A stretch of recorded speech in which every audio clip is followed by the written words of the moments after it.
Ku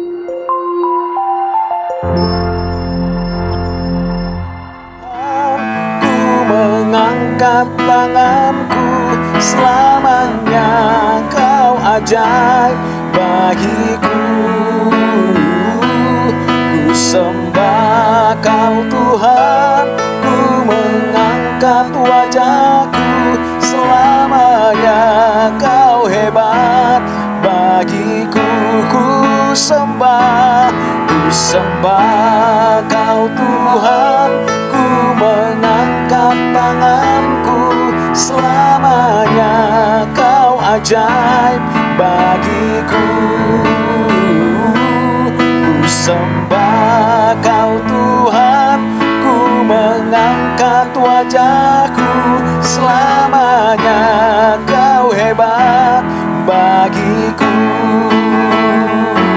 Selamanya Kau hebat bagiku.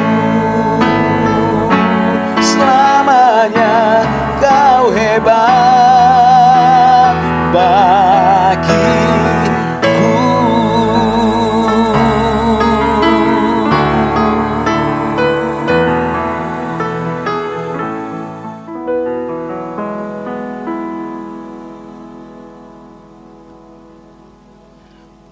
Mari kita berdoa. Bapa kami yang kami sembah di dalam nama Tuhan Yesus Kristus, kami mengucap syukur untuk waktu ini Tuhan, di siang ini, di ibadah doa puasa yang baik ini Tuhan.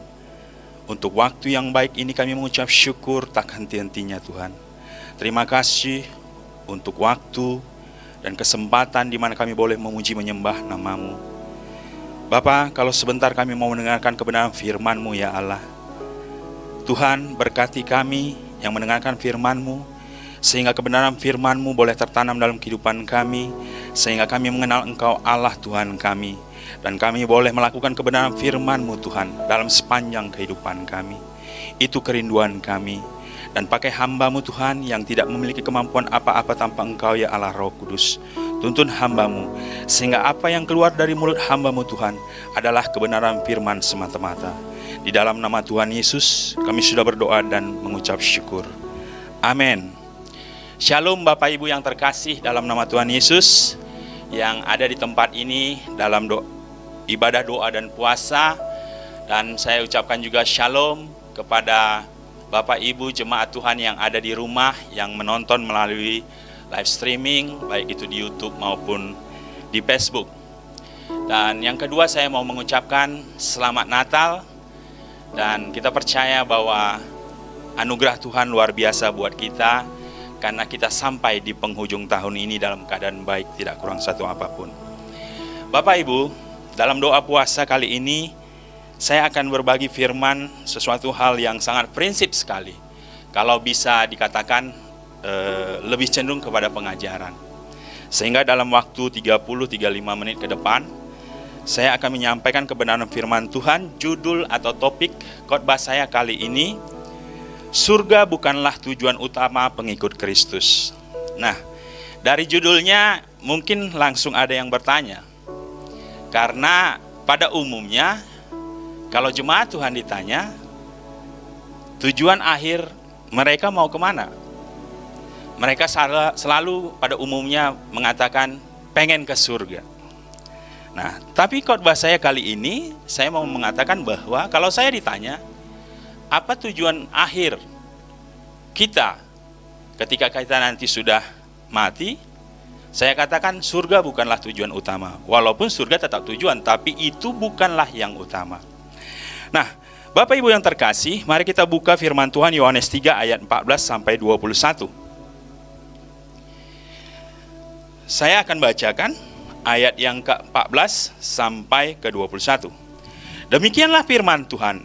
Dan sama seperti Musa meninggikan ular di padang gurun, demikian juga anak manusia harus ditinggikan, supaya setiap orang yang percaya kepadanya beroleh hidup yang kekal. Karena begitu besar kasih Allah akan dunia ini, sehingga ia telah mengaruniakan anaknya yang tunggal, supaya setiap orang yang percaya kepadanya tidak binasa, melainkan beroleh hidup yang kekal. Sebab Allah mengutus anaknya ke dalam dunia bukan untuk menghakimi dunia, sekali lagi, bukan untuk menghakimi dunia, melainkan untuk menyelamatkannya oleh dia. Barang siapa percaya kepadanya, ia tidak akan dihukum.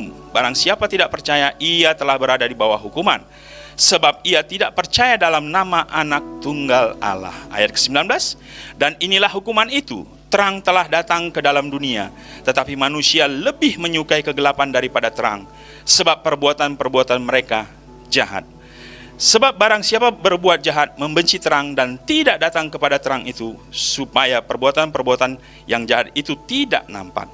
Tetapi barang siapa melakukan yang benar, ia datang kepada terang, supaya menjadi nyata bahwa perbuatan-perbuatannya dilakukan dalam Allah. Kita sudah membaca kebenaran firman Tuhan. Dari firman Tuhan tersebut kita dapat menemukan kebenarannya. Apa kebenarannya di firman Tuhan tadi? Manusia percaya kepada Tuhan Yesus beroleh hidup yang kekal. Ya, Yohanes 3 ayat 15. Manusia percaya kepada Tuhan Yesus tidak binasa, melainkan beroleh hidup yang kekal. Ayat 16. Lalu manusia percaya Tuhan Yesus tidak dihukum. Ya, Yohanes 3 ayat 18. Dan yang terakhir, manusia percaya Tuhan Yesus mempunyai hidup yang kekal. Yohanes 6 ayat 47. Ya. Nah, prinsip kebenarannya dikatakan bahwa ketika manusia percaya kepada Tuhan Yesus, maka dia akan diselamatkan dan memiliki hidup yang kekal di surga. Ya, percaya, ya, bisa slide-nya lanjut. Ya, percaya, intinya percaya karena iman memperoleh anugerah keselamatan. Ya, nah, jadi keselamatan itu, ya, adalah anugerah Tuhan dan bukan usaha manusia. Jadi saya mau memastikan Bapak Ibu di dalam kebenaran firman Tuhan bahwa keselamatan adalah anugerah Tuhan dan bukan usaha manusia. Bagian manusia adalah percaya kepada Tuhan Yesus. Ya. Efesus 2 ayat 8 sampai 9 berkata, sebab karena kasih karunia kamu diselamatkan oleh iman. Itu bukan hasil usahamu tetapi pemberian Allah. Itu bukan hasil pekerjaanmu, jangan ada orang yang memegahkan diri. Ya. Jadi kebenaran firman yang boleh kita pegang bahwa keselamatan itu karena kasih karunia oleh iman, iman percaya. Ya, bukan hasil usahamu tapi pemberian Tuhan. Nah, jadi kita bisa berkata bahwa karya keselamatan yang kita terima itu sudah selesai dilakukan Tuhan Yesus 2000 tahun yang lalu di atas kayu salib. Penebusan Yesus sempurna tanpa harus ada campur tangan atau sumbangsi manusia sedikit pun. Nah, ya, lanjut. Nah, saya mau mengatakan begini Bapak Ibu. Saya sering bertanya kepada jemaat Tuhan, bahkan sampai ke pengerja. Kalau ditanya Bapak Ibu, kalau nanti meninggal, yakin tidak masuk surga? Nah, kalau sudah pertanyaannya begini, biasanya mereka mulai ragu Bapak Ibu. Ada yang yakin ya, tapi ada yang yakin tapi masih ragu. Ada yang menjawab, iya kalau pahala saya banyak, masuk surga. Kalau tidak, ya tidak. Ada yang mengatakan nggak tahu. Tapi pada umumnya banyak yang ragu. Padahal kebenaran firman Tuhan, Tuhan sudah menebus kita 2000 tahun yang lalu, karya keselamatan itu sempurna. Saya katakan sempurna. Kenapa sempurna? Ya, Yohanes 19 ayat 30 berkata, sesudah Yesus meminum anggur asam itu berkatalah ia, sudah selesai. Lalu ia menundukkan kepalanya dan menyerahkan nyawa. Artinya apa Bapak Ibu? Keselamatan itu sudah selesai dilakukan Tuhan Yesus 2000 tahun yang lalu. Bagian kita hari-hari ini itu adalah percaya kepadanya. Jadi keselamatan itu sudah selesai 2000 tahun yang lalu. Dan itu cukup untuk semua orang. Ya. Jadi keselamatan itu cukup untuk semua orang yang ada di bumi ini. Ya, baik yang dulu sekarang, bahkan yang akan datang. Sempurna. Tidak ada sedikit pun sumbangsih manusia untuk keselamatan. Bagian manusia hanya percaya, bertobat, mengaku dosa, percaya Yesus sebagai Tuhan dan Juru Selamat. Itu bagian kita. Ya, ini prinsip. Ya, kondisi di atas menjadi pasti jika orang yang percaya kepada Tuhan Yesus lalu mati setelah percaya. Nah, ini uniknya Bapak Ibu. Kalau kita percaya kepada Tuhan Yesus dan pada hari itu juga umur kita tidak panjang, mati, pasti selamat. Ya. Contohnya di Lukas 23 ayat 42 sampai 43. Lalu ia berkata, Yesus, ingatlah akan aku apabila engkau datang sebagai raja. Saya garis bawah, sebagai raja. Kata Yesus kepadanya, aku berkata kepadamu, sesungguhnya hari ini juga engkau akan ada bersama-sama dengan aku di dalam Firdaus. Ingat, penjahat yang mati bersama Tuhan Yesus, ada satu yang mengaku, saya yakin ini karena kasih karunia anugerah Tuhan. Dan dia mengakunya luar biasa. Apabila engkau datang sebagai raja. Wah, ini luar biasa. Dia mengakui Yesus sebagai raja yang akan datang. Ini satu pengakuan, compassion yang gak main-main. Ya. Lalu Yesus berkata apa? Aku berkata kepadamu, sesungguhnya hari ini juga engkau akan ada bersama-sama dengan aku di dalam Firdaus. Jadi orang yang percaya, umurnya tidak panjang, pada saat itu meninggal, pasti masuk surga. Ini identik juga dengan orang katakanlah yang belum percaya, lalu di akhir-akhir hidupnya, dia sakit parah dan sebagainya, lalu didoakan dan dia menerima Tuhan Yesus, lalu mati, pasti masuk surga. Ini kebenarannya. Ya. Tetapi fakta umum problemnya, nah ini dia. Ya, problemnya banyak manusia masih hidup setelah menerima Tuhan Yesus. Jadi stepnya kita jelas ya Bapak Ibu. Orang yang percaya kepada Tuhan Yesus pasti selamat. Apalagi kalau dia mati pada saat itu. Tapi masalahnya, pada umumnya banyak orang percaya setelah itu tidak mati. Tuhan kasih kesempatan hidup. Nah, dengan adanya hal ini maka menjadi PR bagi kita. Untuk apa kita hidup setelah kita percaya kepada Tuhan Yesus? Nah, ada perintah masalahnya. Ya, Matius 28 ayat 19 sampai 20 dikatakan, karena itu pergilah, jadikanlah semua bangsa muridku dan baptislah mereka dalam nama Bapa dan Anak dan Roh Kudus, dan ajarlah mereka melakukan segala sesuatu yang telah kuperintahkan kepadamu, dan ketahuilah aku menyertai kamu senantiasa sampai kepada akhir zaman. Ada satu perintah yang Tuhan suruh kepada kita orang yang percaya yang masih hidup. Nah, yang kedua dikatakan apa? Filipi 2 ayat 12 sampai 13. Hai saudaraku, saudara-saudaraku yang kekasih, kamu senantiasa taat, karena itu tetaplah kerjakan keselamatanmu dengan takut dan gentar, bukan saja seperti waktu aku masih hadir, tetapi terlebih pula sekarang waktu aku tidak hadir. Karena Allah lah yang mengerjakan di dalam kamu baik kemauan maupun pekerjaan menurut kerelaannya. Jadi ada perintah Tuhan kepada kita orang percaya yang masih Tuhan kasih kesempatan untuk hidup. Ya, memberitakan Injil supaya banyak orang juga menjadi murid Yesus. Yang kedua, karena kita sudah diselamatkan, kita mengerjakan keselamatan itu. Nah, disinilah titik krusial yang banyak orang percaya itu bimbang. Apakah setelah kita diselamatkan, menerima Tuhan Yesus, lalu kita mengerjakan keselamatan untuk selamat? Atau ya, kita sudah terima Tuhan Yesus, kita selamat, mengerjakan keselamatan bukan untuk cari selamat, tetapi untuk cari sesuatu. Nah, ini yang akan saya sampaikan, apa topik judul di awal tadi. Kenapa surga bukanlah tujuan utama orang Kristen atau pengikut Kristus? Kenapa? Karena ketika saya percaya kepada Tuhan Yesus, engkau pasti selamat. Surga sudah dapat. Surga itu bukan ditentukan nanti waktu kita mati, sekarang waktu kita hidup. Surga ditentukan sekarang, Bapak Ibu. Pertanyaannya setelah itu di surga ngapain? Nah, ini dia. Ada ajaran di luar sana, ya. Di surga dia pengen dapat bidadari, pamannya. Itu bukan ajaran kita, Bapak Ibu. Ya. Emang mau ngapain dapat bidadari? Ya. Lalu kalau ada ditanya jemaat Tuhan, oh nanti di surga memuji menyembah.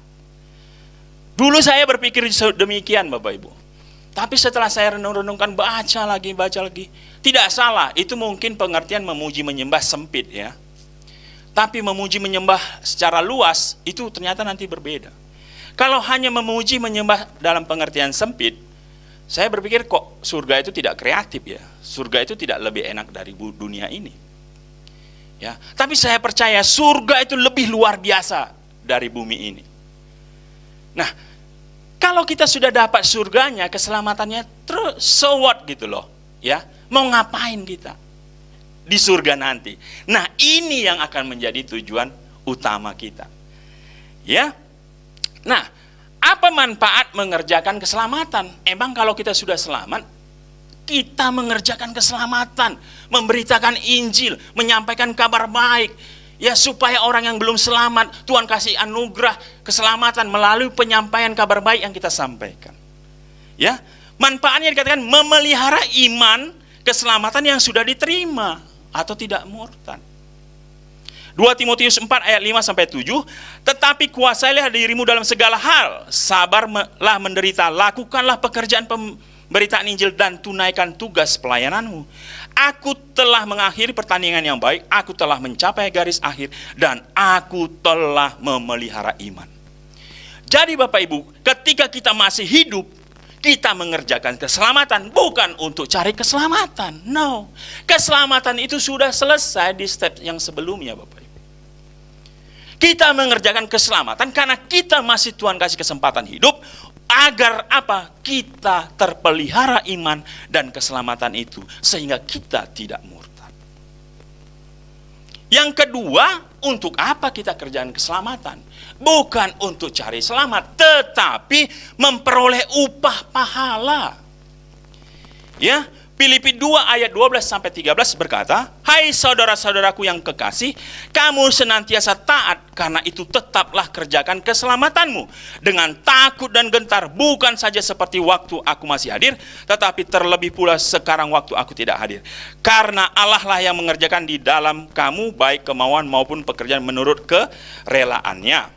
Ya, nah pertanyaannya, untuk apa upah atau pahala itu? Nah, di luar sana Bapak Ibu, ya, di luar sana mereka berpikir begini, pahala itu nanti untuk ditimbang, mana besar pahala dan dosa. Pahala lebih banyak, maka engkau bisa masuk surga. Di dalam kekristenan tidak seperti itu. Saya sudah sampaikan tadi, sudah selesai Bapak Ibu. Sudah selesai keselamatan itu. Ketika namamu ada dalam kitab kehidupan, dibuka ada, engkau sudah masuk surga. Kapan itu namamu tercatat? Ketika engkau terima Yesus sebagai Tuhan dan Juru Selamatmu, ketika engkau bertobat. Dan itu dilakukan di bumi, bukan di surga. Jadi engkau masuk surga atau tidak masuk surga tidak ditentukan di surga, tapi ditentukan di bumi ini. Ini prinsip. Lah kalau begitu, upah atau pahala yang banyak kita kerjakan itu untuk apa? Nah, ini prinsip yang harus kita pahami Bapak Ibu yang terkasih dalam nama Tuhan Yesus. Untuk memperoleh mahkota. Jadi upah pahala yang kita kerjakan, mengerjakan keselamatan itu setia sampai mati, itu untuk memperoleh mahkota. Mahkota, ya, menurut Kamus Besar Bahasa Indonesia itu memiliki pengertian hiasan kepala atau songkok kebesaran bagi raja atau ratu. Kekuasaan atas kerajaan yang dihargai atau yang dijunjung tinggi. Ya. Jadi berbicara mahkota, ini berbicara kuasa. Jadi orang yang punya mahkota itu orang yang diberi kuasa. Ya. Orang yang diberi kuasa. Ya. Nah, mahkota inilah yang akan kita persembahkan kepada Tuhan Yesus waktu kita nanti menghadap dia di pengadilan. Tapi nanti saya akan bahas, ini bukan pengadilan seperti pengadilan hakim. Beda pengadilannya. Ya. Jadi waktu kita nanti orang benar menghadap Yesus bukan untuk diadili Bapak Ibu. Bukan. Tapi untuk menerima upah. Berbeda orang yang tidak percaya, dia akan dihakimi. Ya. Nah, 2 Korintus 5 ayat 10 berkata, sebab kita semua harus menghadap takhta pengadilan Kristus, supaya setiap orang memperoleh apa yang patut diterimanya sesuai dengan yang dilakukannya dalam hidupnya ini, baik ataupun jahat.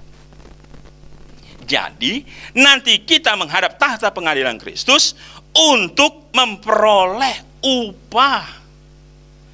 Nah, apa itu takhta pengadilan Kristus? Ini berbeda ya. Takhta pengadilan Kristus dalam bahasa Yunani-nya disebut bema, ya. Panggung yang didirikan bukan kursi hakim, tapi panggung penilaian untuk juri menilai dan memberikan hadiah pada juara. Jadi jelas ya, waktu nanti ya di hari akhir ya, ada ketika kitab kehidupan itu dibuka ya, yang namanya tertulis dalam kitab kehidupan itu diletakkan di sebelah kanan, yang tidak ada di sebelah kiri, dan dia akan dibuang kepada kematian yang kekal. Ini pengadilan pertama. Ya. Tetapi yang di kanan, yang sudah namanya tertera di dalam kitab kehidupan, nanti akan mendapatkan upah, hadiah, piala, mahkota. Ya, itulah kenapa dikatakan bukan lagi takhta pengadilan benar salah, bukan. Hukuman, bukan. Karena itu sebenarnya sudah kita terima waktu kita masih hidup. Tapi waktu kita mati nanti, ya, kita akan menerima upah atau mahkota. Ya, 1 Korintus 3 ayat 12 sampai 15 berkata, entahkah orang membangun di atas dasar ini dengan emas, perak emas, perak, batu permata, ini satu sisi, kayu, rumput kering atau jerami, ini satu sisi lagi, sekali kelak pekerjaan masing-masing orang akan nampak. Karena hari Tuhan akan menyatakan, sebab ia akan nampak dengan api, dan bagaimana pekerjaan masing-masing orang akan diuji oleh api itu. Jika pekerjaan yang dibangun seseorang tahan uji, ia akan mendapat upah. Garis bawahi, tahan uji, ia akan mendapat upah. Jika pekerjaan terbakar, ia akan menderita kerugian. Garis bawahi, terbakar, ia menderita kerugian. Tetapi ia sendiri akan diselamatkan, tetapi seperti dari dalam api. Nah, kenapa? Kan stepnya tadi sudah jelas. Waktu kita percaya, ya, waktu kita percaya kepada Tuhan Yesus, kita diselamatkan. Masuk step selanjutnya, kita mengerjakan keselamatan, kita mendapat upah. Tapi pekerjaan keselamatan yang kita lakukan, Bapak Ibu, itu akan diuji. Kita melakukannya sungguh-sungguh di dalam Tuhan, atau hanya sekedar dan sebagainya, suatu saat akan diuji. Itu kenapa dikatakan, apakah kita membangunnya dengan emas, perak, batu permata, atau kayu, rumput kering, atau jerami. Nah, ini akan diuji. Dan siapa yang menang akan menerima mahkota. Nah, saya nggak akan bahas jenis mahkota, tapi sesingkat saja nanti Bapak Ibu bisa belajar sendiri. Ya, pada umumnya orang mengajarkan ada 5 mahkota, tapi ada yang mengatakan 7. Tapi yang 2 itu sebenarnya mirip dengan yang 5 lainnya. Ya, dikatakan apa? Ada mahkota kehidupan. Yakobus 1 ayat 12, Wahyu 2 ayat 10. Diberikan kepada bagi yang setia sampai mati mengasihi Tuhan lebih dari hidupnya. Ini mahkota kehidupan. Mahkota abadi 1 Korintus 9 ayat 25, bagi orang yang menang dalam pertandingan rohani. Semua kita ini ada dalam pertandingan, Bapak Ibu. Ya. Siapa yang disiplin melakukan kebenaran firman Tuhan, yang disiplin menjaga tubuhnya karena kita adalah bait Allah. Ya, disiplin melakukan panggilannya. Ya, kita ini dalam pertandingan. Orang yang setia melakukannya, disiplin, dia akan mendapatkan mahkota abadi. Lalu ketiga, mahkota kemegahan atau sukacita. 1 Tesalonika 2 ayat 19. Bagi yang memenangkan jiwa-jiwa. Jadi perintah tadi, pergi jadikanlah seluruh bangsa muridku. Ya, ketika kita setia menyampaikan kebenaran firman Tuhan dan orang percaya, kita mendapatkan mahkota kemegahan atau sukacita. Keempat, mahkota kebenaran. 2 Timotius 4 ayat 8. Bagi orang yang rindu kedatangan Tuhan Yesus sehingga hidupnya selalu berusaha hidup benar. Ya, Maranatha. Ya, siapa yang rindu? Ya, kalau kita rindu kedatangan Tuhan Yesus, pasti tentu kita selalu mempersiapkan diri kita untuk hidup benar, hidup kudus, hidup suci. Nah, ada yang terakhir, mahkota kemuliaan, 1 Petrus 5 ayat 4. Bagi orang yang setia memelihara dan mengembalakan domba-domba Allah. Ya. Ini gembala kul, ya, gembala gereja dan sebagainya, setia memelihara, ya, mengajari, menjaga domba-domba Allah yang percayakan. Dia akan mendapatkan mahkota kemuliaan. Nah, saya mau sampaikan Bapak Ibu, keselamatan itu gratis, tapi mengikut Tuhan Yesus itu bayar harga. Ya, keselamatan gratis karena iman percaya dibayar lunas dengan darah Yesus. Matius 26 ayat 28. Sebab inilah darahku, darah perjanjian yang ditumpahkan bagi banyak orang untuk pengampunan dosa. Yohanes 3 ayat 16. Karena begitu besar kasih Allah akan dunia ini, sehingga ia telah mengaruniakan anaknya yang tunggal, supaya setiap orang yang percaya kepadanya tidak binasa, melainkan beroleh hidup yang kekal. Tapi Bapak Ibu, mengikut Yesus itu bayar harga yang mahal. Jadi kenapa saya katakan tadi, keselamatan itu nggak ada usaha manusia sedikit pun, kontribusi manusia, enggak. Karena sudah dilakukan oleh Tuhan Yesus, itu sempurna. Kata sempurna, tidak ada sedikit pun sumbangsi manusia masuk ke situ. Karena kalau ada sedikit saja 0,0001 sekian sumbangsi manusia, berarti penebusan Yesus tidak sempurna. Karena ada campur tangan manusia. Kalau perlu campur tangan manusia, tidak perlu Tuhan Yesus mati. Kalau ternyata manusia punya kontribusi. Bagian manusia adalah percaya saja. Masalahnya setelah dia percaya, dia tidak mati.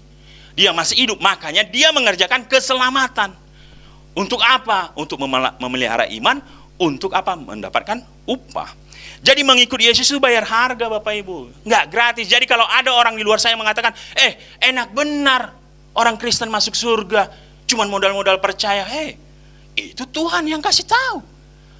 Kenapa kalau Tuhan kasih gratis lalu kamu harus kontribusi di situ bayar? Bodoh sekali orang seperti itu. Tapi ketika kita mengikut Yesus, mengiring Yesus, itu bayar harga Bapak Ibu. Enggak gratis, mahal, nyawa bahkan. Keluarga ditolak, dibuang, diasingkan, dihina. Bayar harga mahal. Dari mana itu? Kita lihat Matius 19 ayat 20 sampai 22. Kata orang muda itu kepadanya, semuanya itu telah kuturuti, apalagi yang masih kurang.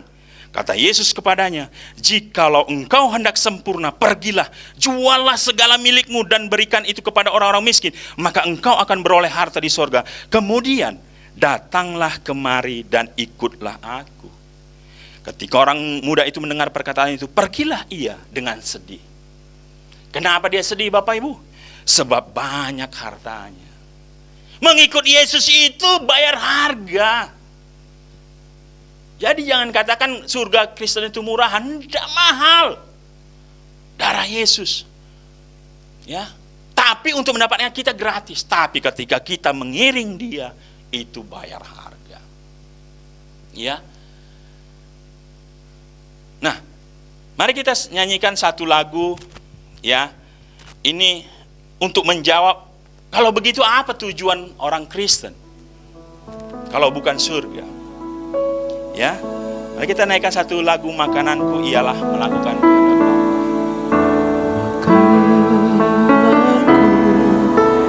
ialah melakukan kehendak Bapa.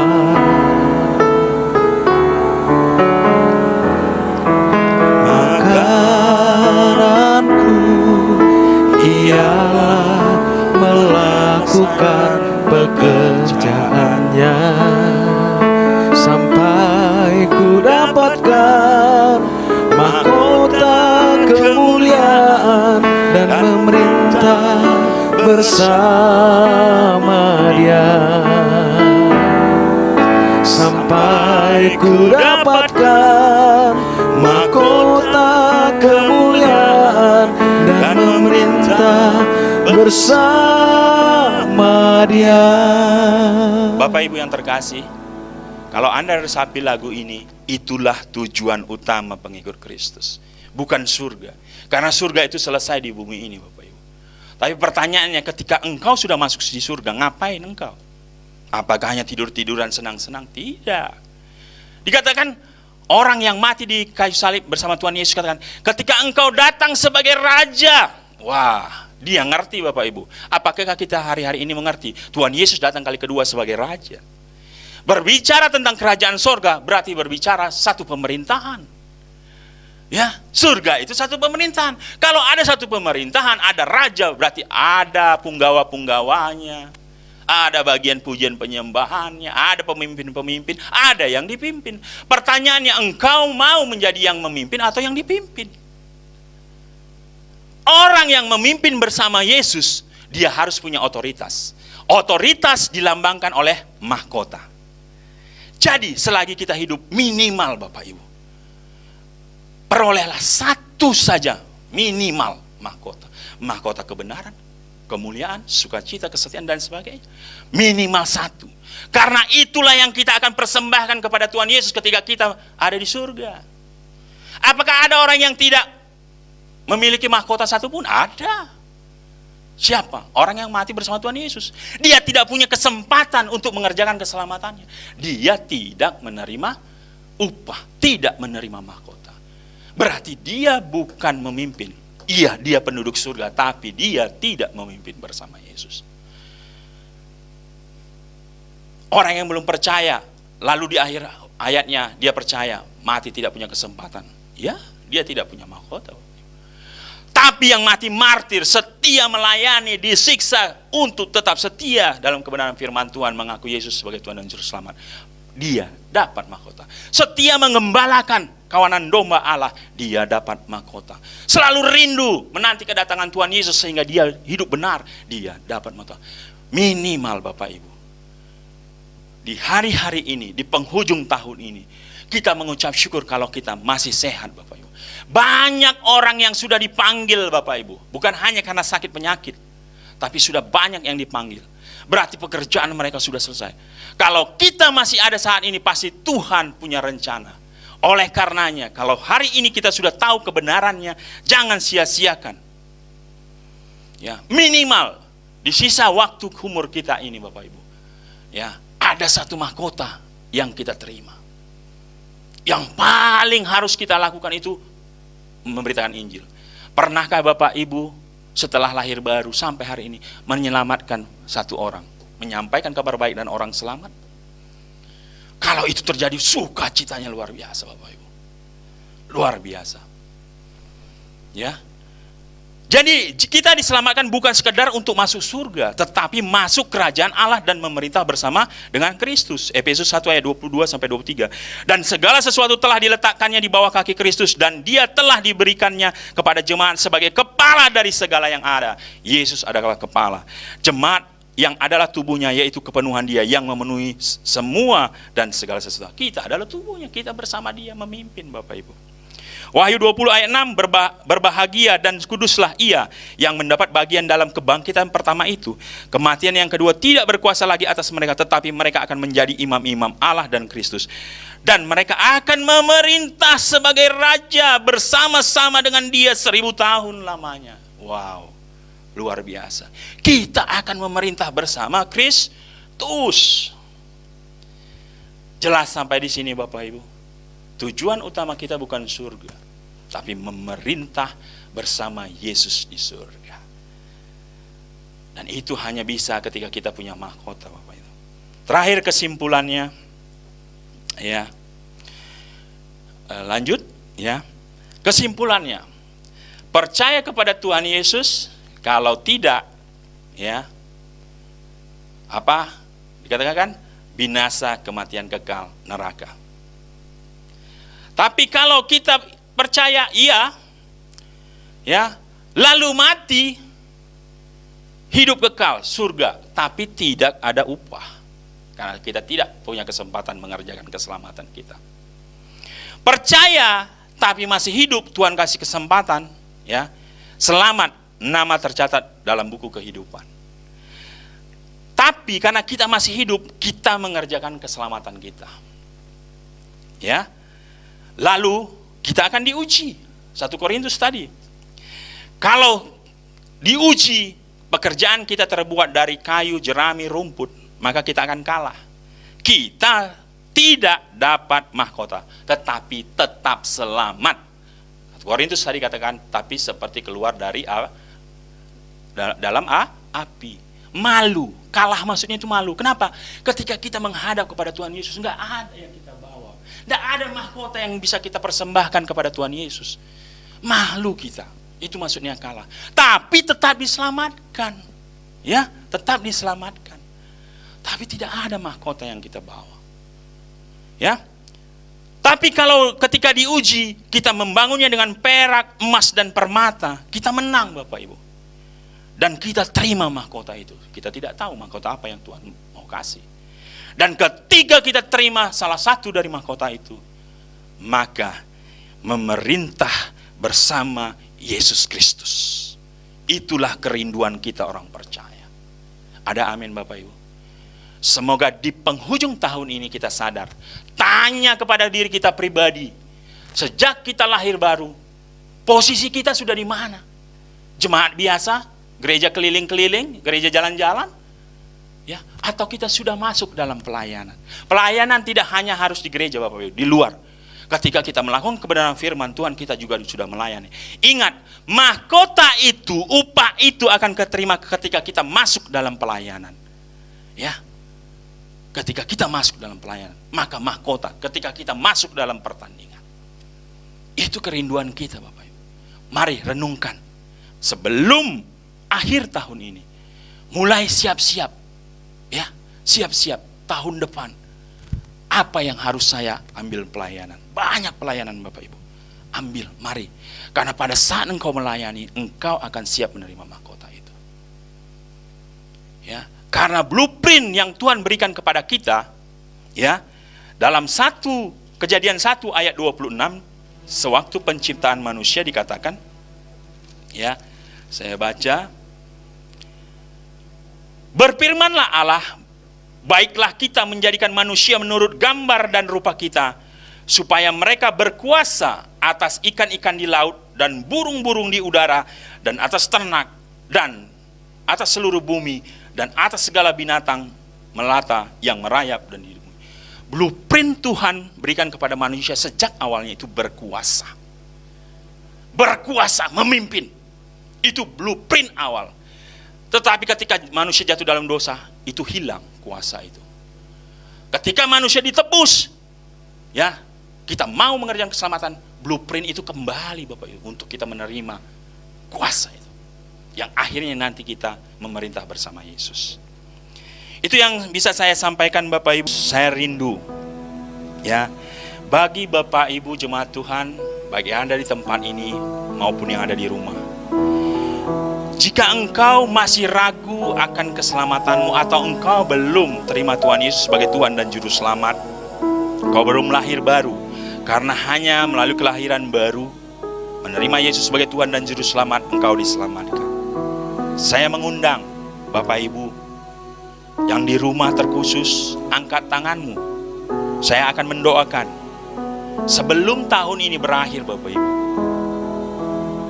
Saya berdoa, kasih karunia anugerah Tuhan turun atas Bapak Ibu yang belum menerima Tuhan Yesus. Siapapun engkau, ya, dari agama apapun engkau, ketika engkau belum terima Tuhan Yesus, saya undang, mari angkat tanganmu dan ikuti doa saya.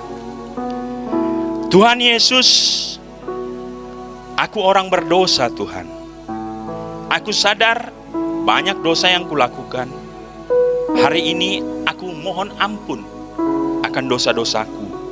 Aku bertobat Tuhan Yesus, ampuni dosaku. Tuhan Yesus, aku menerima Engkau sebagai Tuhan dan Juru Selamat dalam hidup pribadiku Tuhan. Datanglah, tinggallah di dalam hidupku, dan aku tinggal di dalam Engkau. Jadilah Tuhan dan Juru Selamat dalam hidupku. Terima kasih Tuhan Yesus. Tuhan, bagi anak-anak-Mu yang mengangkat tangan, yang hari ini menerima Engkau sebagai Tuhan dan Juru Selamat, Tuhan, Engkau tahu nama-nama mereka pribadi. Bapa, aku berdoa dan memohon, Tuhan Yesus, catat nama mereka dalam buku kehidupan Tuhan dengan tinta emas-Mu ya Bapa. Sehingga ketika hari akhir nanti, ketika kitab kehidupan itu dibuka, nama mereka tercatat dalam kitab kehidupan, dan itu dimateraikan oleh darah-Mu. Sehingga keselamatan itu kami peroleh ketika kami hidup Tuhan, bukan nanti. Ketika kami hidup ada kepastian. Terima kasih Bapa untuk anak-anak-Mu yang mengangkat tangan dan terima kebenaran firman. Amen.